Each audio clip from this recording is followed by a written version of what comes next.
My favourite enemy in Bloodborne is the Brain Sucker, not because of its horrifying visual design or its intensely unique mechanic where it will steal insight that you won't ever see again, but because it's one of the most annoying, piss-taking enemies in the whole game.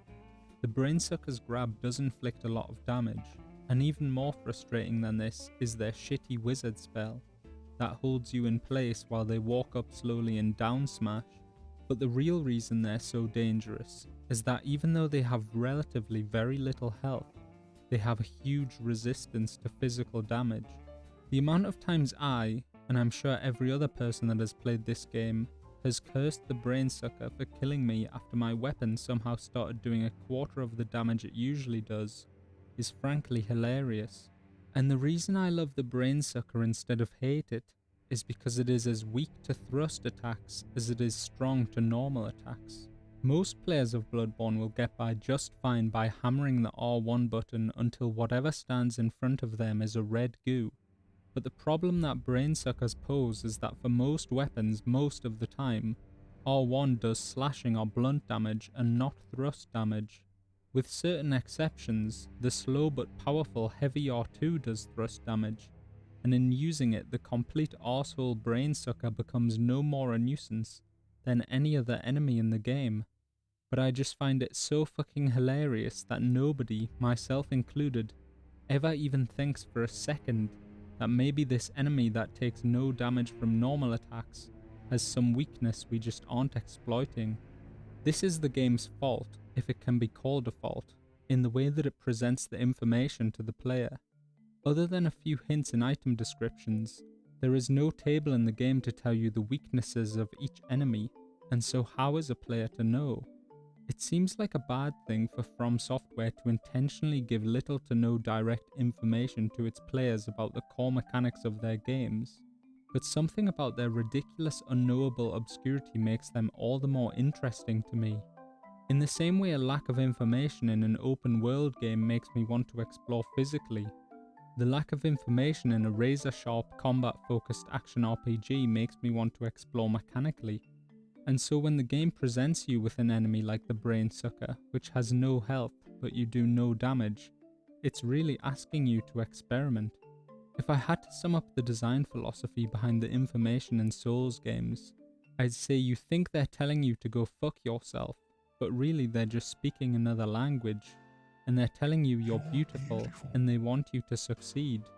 I mean this in the way that the game tells you absolutely fucking nothing about any aspect of itself, and seemingly doesn't care whether you ever find out or not, but is filled with such a rich and rewarding array of secrets that have been meticulously crafted and planned out by teams of people that clearly secretly do want you to find them, that it's like they've thrown you an amazing surprise birthday party, but it's such a secret that you don't even realize until it's over.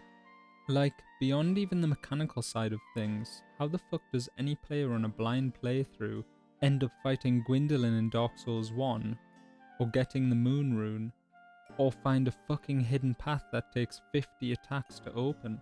Absolutely every single one of them has a ridiculous set of requirements to achieve that are in no way explained to the player at any point, and are almost always discovered by looking them up online.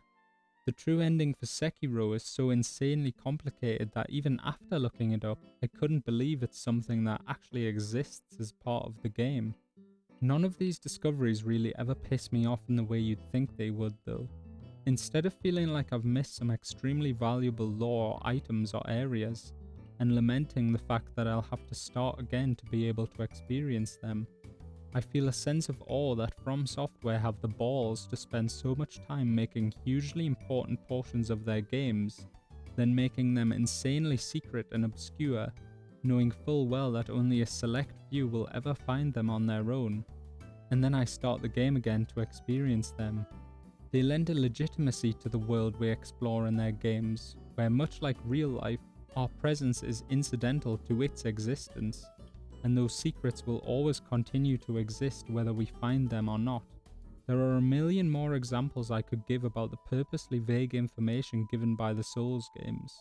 Completely unfollowable NPC questlines, poise that may or may not be turned off, and ridiculously hidden optional bosses. The entire Souls franchise is an unknowable mess from start to finish.